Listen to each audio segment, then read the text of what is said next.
happening, Redwing? What's happening, Bill? You ready to go, mate? Ready to rock and roll, bro. Okay, hang on. Cool. 3, 2, 1. Alright, let's roll. This is Umar for BoxNation. I'm joined by Billy Joe Saunders, who's back in the headlines again in the boxing world. I don't know if you've been keeping up with it, Bill, really, but your name's getting out there again. Yeah, do you know what, Umar? I don't really follow too much of the boxing side when I'm not, since I haven't really been involved. Obviously, Mikhail Ahmed, a flyweight slash super flyweight fighter we got, Keno White and Louis Edmondson. Unless it's anything to do with them, then I'd like just to, by the way, Mikhail Ahmed, I'd say he was the best. He was the best fighter on the show the other day. He boxed on a Frank Warren undercard. I had a lot of good positive reviews about him off on the Warren stable. So that was always a good talking point. But apart from any of those, I just like to keep low, mate. Well, let's talk about your guys. Obviously, you said Mikhail impressed the guys at Queensbury. He's done a deal with Frank Warren, of course, for yourself and 365 Management. Made a real statement on his debut, on his Queensbury debut, and you want to get him moving fast, yeah? I want to get him moving fast, trying to step him up to some 6-rounders now. I just think that he's beyond the 4. He likes to settle in. He's a big puncher. He's a good boxer also. I just want to obviously, look, you always got to keep these boys, keep an eye on them and make sure they're not moving too fast. But he's keen to go, and I've heard a lot of good stories about him in sparring and stuff. Obviously, we've got Keno White. He's fighting, Keno's fighting this Friday. Next week on Friday on Frank Warren's show. And Louis Edmondson looking to put him out in Saudi. So it's busy. They're all keeping active at the moment. In terms of Mikhail and Keno, obviously doing deals with Frank, you started your journey with Frank and had a great run with him for a long while. What is it about putting these guys, your fighters, in the hands of Frank Warren? Why are you doing this? What is it about Frank, the way he brings fighters through? Me and Frank's got a very, very good relationship. I mean, for an example, if I want a fighter on a show, I'll give him a little text, Bill, someone to be in contact, such and such up, bam, someone is in contact. I also think that Frank Warren is the best promoter to build a fighter into a world champion from scratch. He's not worried about chucking them in too early. If he thinks, I've took Frank's advice firsthand on certain fights, like the Eubank fight. We sat at a table, we went, look, Bill, we get him now. And he was right. We got him now at the perfect time. Frank's very, very clever on building fighters. And, I've had a lot of work commitments with Frank from day one, through the good, through Sky to the BoxNation to the BT Sport. And, he's always been true to his word with me. And I just think that, my personal opinion, I'm not going to say he's the oldest in the game, but he's got the most knowledge in the game, shall we say, I believe. And I don't think there's a promoter, in my opinion, that could obviously go through what he's been through and come out on top of the world still. And I just think that, any young fighter looked after by the Warren stable. Not only is it just Frank Warren, it's his full team behind him. You've got Andy Ayling, you've got Emirov, since day one. They've always been part of the team. His son, George, Francis, they're all just a good team. They've just made it all work. And fair play to them. But I'm over the moon. The fighters are with them. And if I've got any other young fighters, they're always my first phone call. You're going to be making some new signings soon? Umar, I'm not really about signing a load of fighters. I just want to bring someone through. Look, as a management, there is no money in it. And it's not the sort of thing I'm looking for. It's more of a case I'm looking to build a world champion. Just something that I can tick off my bucket list. I've been world champion twice myself, then help bring a world champion through and do well for himself. That's the side. It would be more satisfying for me to know. Forget about, if there was £1,000,000 there. If I could say, I made him I helped make him world champion, that means a lot to me. Yeah, I hear that, Billy. In terms of Louis Edmondson, you talked about him being out in Saudi. Now, look, Ben Whittaker's obviously on that Bivol Beterbiev undercard on October 12th. So, were there conversations with Ben Shalom, Ben Whittaker's team, about staging that fight? Well, I had Spencer ring me. First of all, I had Tom Watts ring me and say, look, he's in talks with Ben about making a fight. Tom's in right hand man. So I said, yeah, go on, crack on, do what you got to do. Everything was more or less agreed. Anyway, long story short, Spence rings me. Right, just had Ben Shalom on the phone. You want to make this fight? La-da-da-da-da, bomb. Within 5 minutes, I had the deal done with Spencer on the phone. You know, who looks like Tyson. Yeah.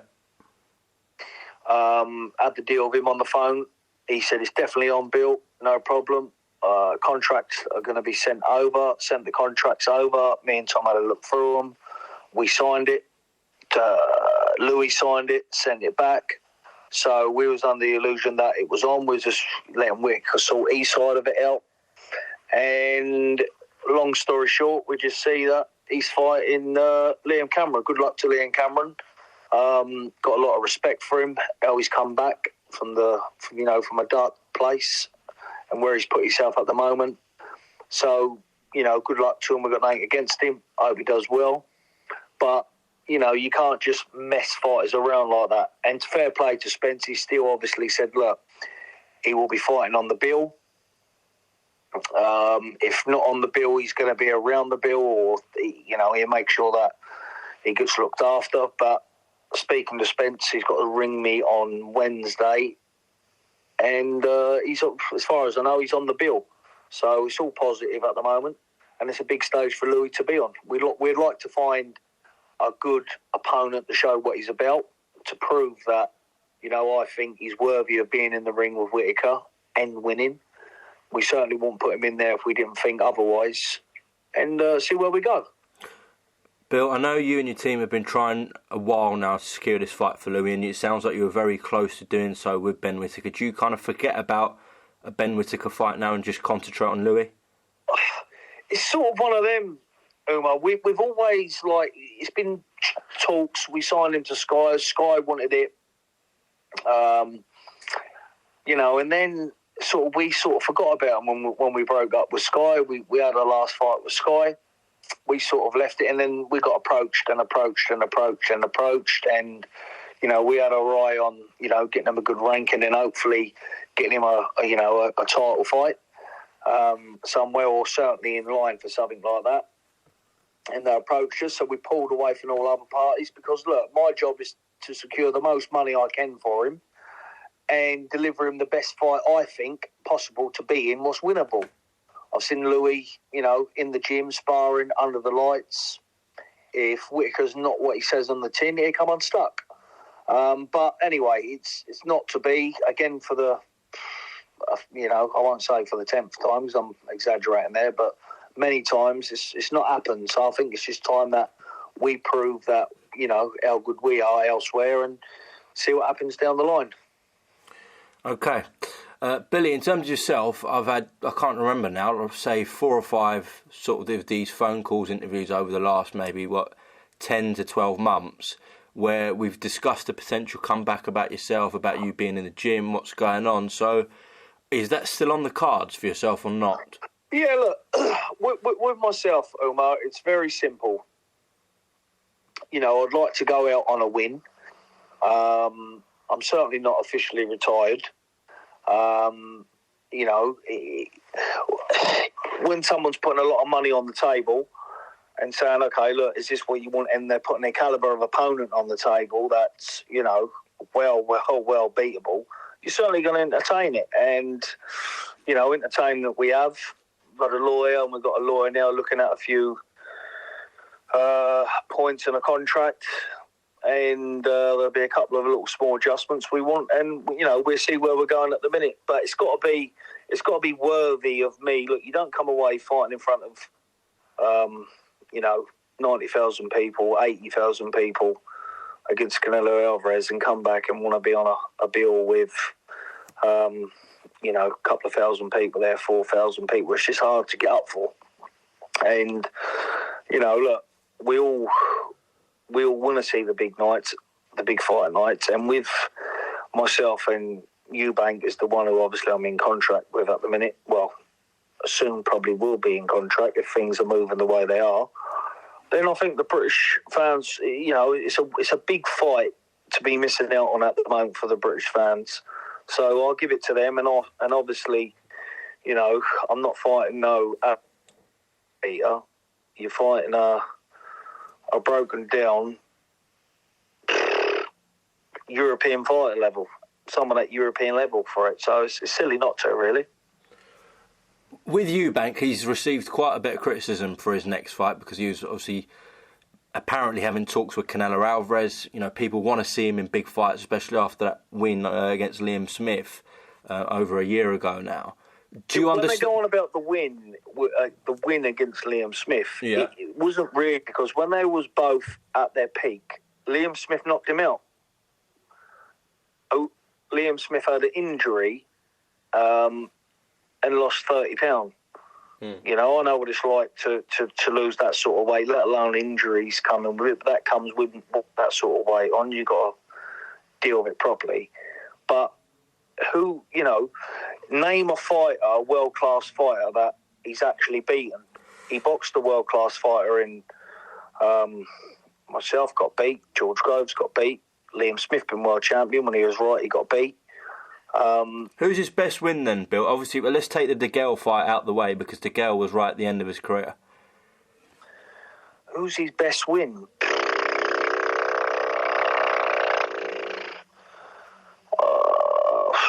Probably Nick Blackwell. Yeah, probably Nick Blackwell, to be honest. That's probably his best win. Yildirim or not? Yildirim, you're talking about a little fella from Turkey who's just an average sort of, fighter that Canelo Alvarez knocked out in 3 rounds. And, that's where he gets his credit from of what he's done in boxing by getting knocked out in 3 rounds by Canelo Alvarez. So if you want to put Yildirim up there, I'd certainly rate Nick Blackwell on his prime to beat Yildirim. Right. So probably Nick Blackwell. Okay. Do you anticipate Eubank's fight after this one, assuming he comes through on October 12th, that it's you and Eubank? Is that the discussions being had right now? Look, there's dates mentioned, but obviously, Umar, at the moment, look, it's sort of a deal that's got to be put in place where, okay, there's a warm-up, and then there's Eubank. Look, one thing with me, Umar, is that obviously, since I've been on the payroll, since I turned pro, I've not been stupid. You see a lot of people get stupid with the money and whatnot else. I don't need boxing for an income. I have an income, a nice income coming in every month. So it's not a case of me needing to go back to box for that. So I need to, if I'm going to go back for this magnitude of fight, this is a bragging rights for the rest of my life. So it's not a case of me going in there, grabbing a few quid and, oh, yeah, see you later. It's a case of me building up on that night to win, not just to go in there and grab what you can. It's sort of a thing where I need to be 110%, and I'm not going to leave any stone unturned to go in there and take a chance of even losing to him, because I'd rather let you keep every last penny and win with a guarantee. So it's not a case of that. So at the moment, I need to put in a structure in place for myself to say, right, there's a date. At the moment, I've been talking to a good friend of mine, GBM. He's a good friend of mine, is he? Yeah. So, we're just talking to a couple of people at the minute and Eubank side at the minute to see where we can work for something there. But, look, nothing ain't been 100% agreed yet, but the talks are not far off. Okay. When you were speaking to Spencer Brown from Gold Star about Louis Edmondson and Ben Whittaker, etc., did he at any point say, like, look, His Excellency has said about his interest in a Saunders-Eubank rematch, potentially in London or Riyadh or wherever? Was that discussed? Look, I know that obviously Tyson's a good friend of mine and, I get on well with Spence. that is something that, there were talks of me and Spence privately having a conversation about some other business. But there were no actual talks about His Excellency getting involved at the moment. I think that the fight were probably going to be signed, sealed from both sides, and see who wants to take it on. I'm sure that, there'll be Frank Warren interested, there'll be Eddie Hearn interested, there'll be maybe His Excellency interested. It's sort of a package being put together. And, I know everybody who's behind the scenes got to make an earn out of it, but we'll see where it goes. I mean, look, it don't really matter to me. I would much rather, the fight to be in front of the British crowd, somewhere big, give the UK fans saying, just to look, I boxed him last time in front of 20,000. It'd be nice to box him in front of, 40,000. 80,000. What about the Emirates? Hopefully. I know you're an Arsenal fan, Billy, so what about the Emirates? It'd be something most definitely that, I would love to have the conversation with to obviously get something like that sorted out. But I would love to do it on home soil. But, sometimes money talks. And if, Turkey wants to get involved and have a conversation, I'm sure that, he probably would. But, what a night for the British fans it'd be if it was at the Emirates. Is it an easier fight for you than the first fight with Eubank? Much easier, in my opinion. Especially, obviously, doing what I did after, what I picked up after, two-time world champion, and sharing the ring, obviously, with Canelo Alvarez. You sort of realise that people at that level are, long as you're in shape and in fit, and obviously, I can answer my own questions in my next training camp and my next comeback fight, then it should be a walk. Look, without being big-headed, it's not a difficult fight, if I'm totally honest. I mean, if you see him at the moment, okay, I'm out of shape, but if you see him at the moment, he's training with knee braces on, he's got arm braces on, that's a sign of overdoing stuff as well. And he has to do that because he hasn't got natural ability. So he's not too far off and finished himself, and I think he knows that because, he was mandatory for the WBO title, which I holded. He let that pass because there is I'm sure is he Uzbekistan or Kazakhstan? Janabek, he is from Kazakhstan. He is from Kazakhstan. Now, if that would have been me in his situation, I never won a world title. I wouldn't think about I'm not going to box him because I can get an extra few $100 grand for fighting X, Y, and Z. Take out Conor Benn. But why not fight for your dream? And why not, if you believe you can generally be world champion, why not jump at that opportunity with both hands? It was like when I was mandatory for the super middleweight title, there was Ramirez world champion. I was signed ready to fight Ramirez, because I wanted to be a two-weight world champion, and I knew I could be a two-weight world champion. But I've always said it from day one, he will never hold a world title. Never. All right, this IBO sort of thing, no disrespect to the IBO or any IBO champions, but it is what it is. I think everybody knows what sort of title that is in the world game. And, there's no getting away from it. He's not going to be world champion anytime soon. Last one on Eubank before we move on, I promise. Are you surprised on both counts, whether it was Canelo Alvarez and Hamza Shiraz, he was offered both fights, that he didn't take either?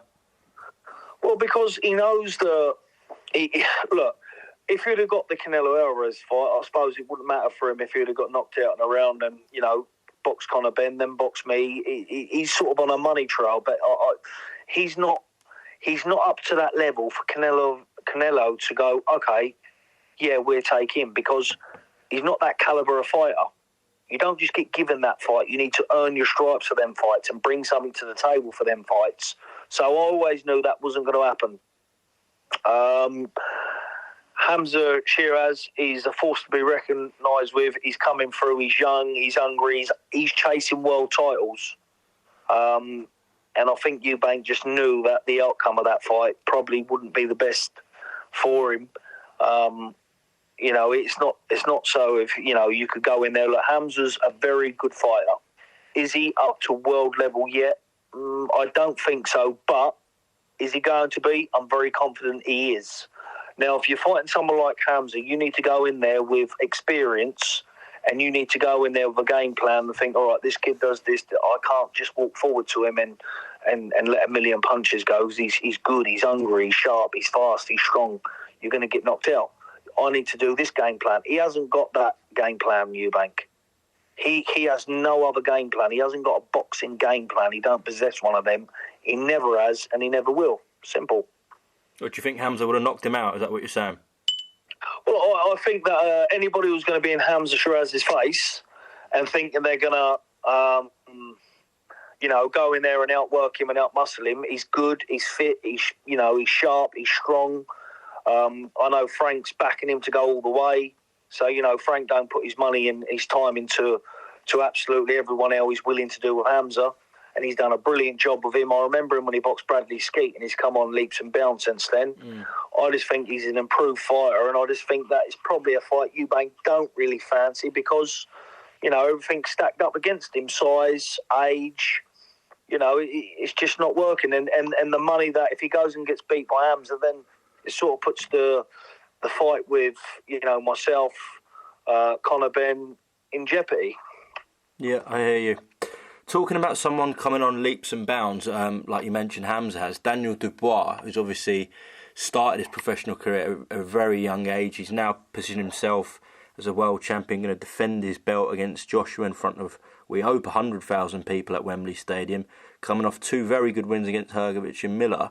Billy, I remember a few years ago, after the Joe Joyce fight, you had a little bit of criticism for Daniel in the way the fight ended. It wasn't so much criticism.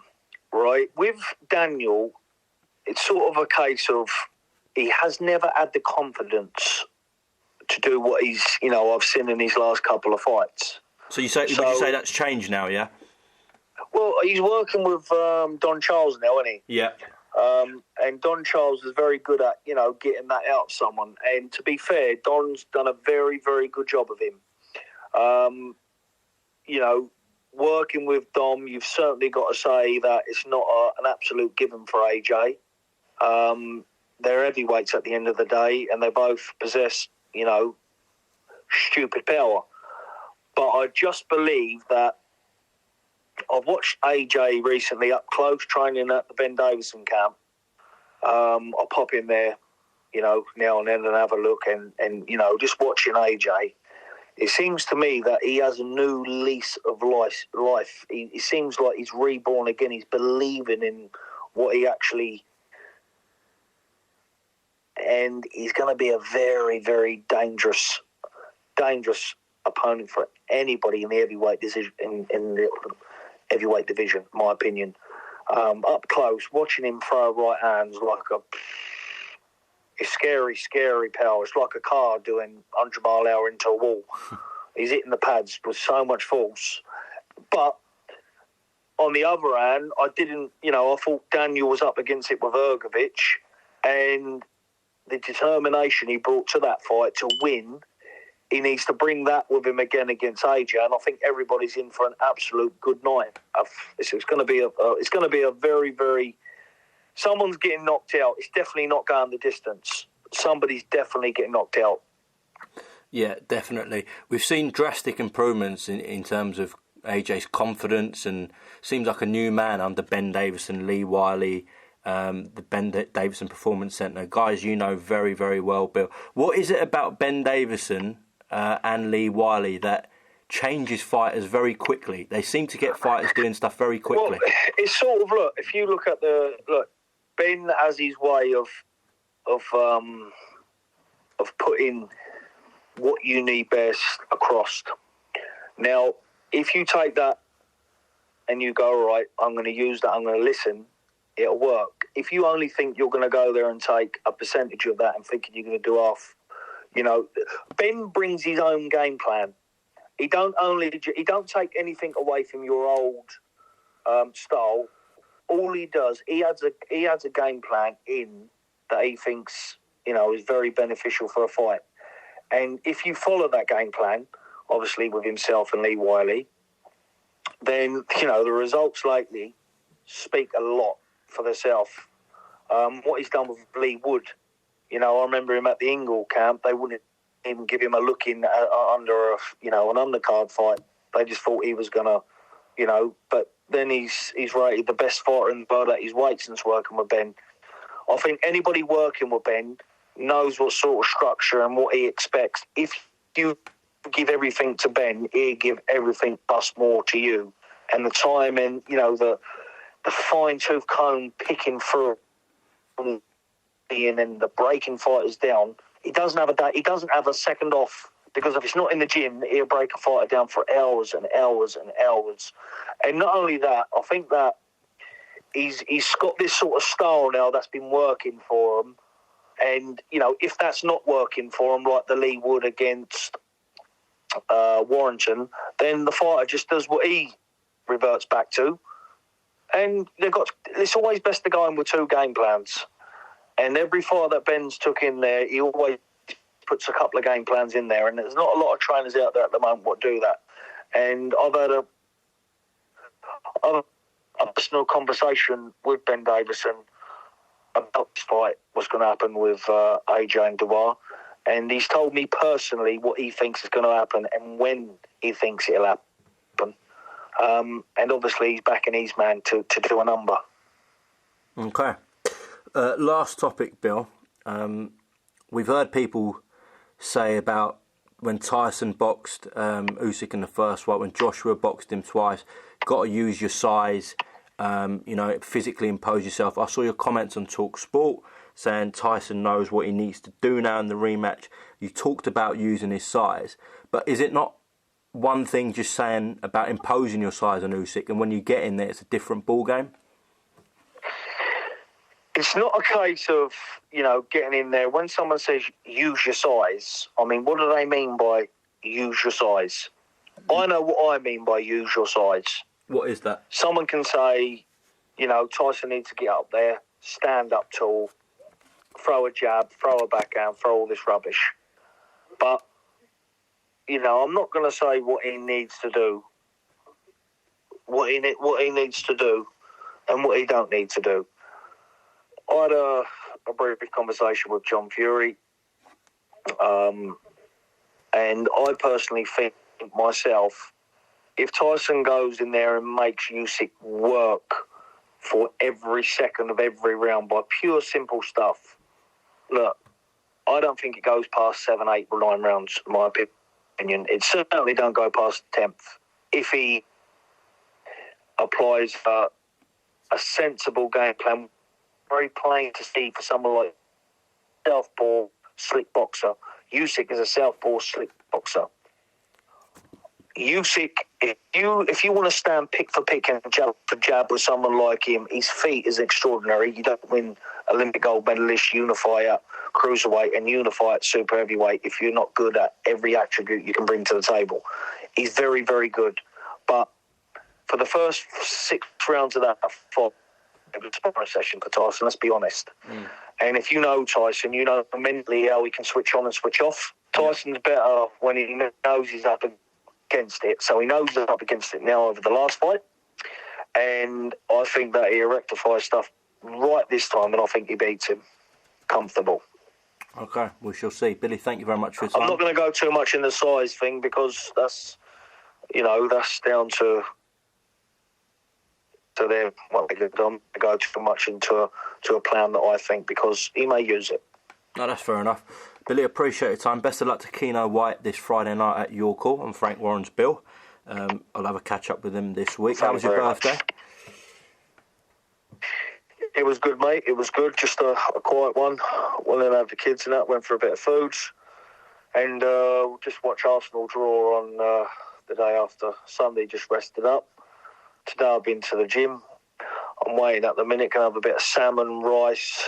Billy, hope the family's good. Hope the kids are good. And we shall see you soon, all right? Thank you very much, buddy. Cheers, mate. Take care. Bye. See you later, mate.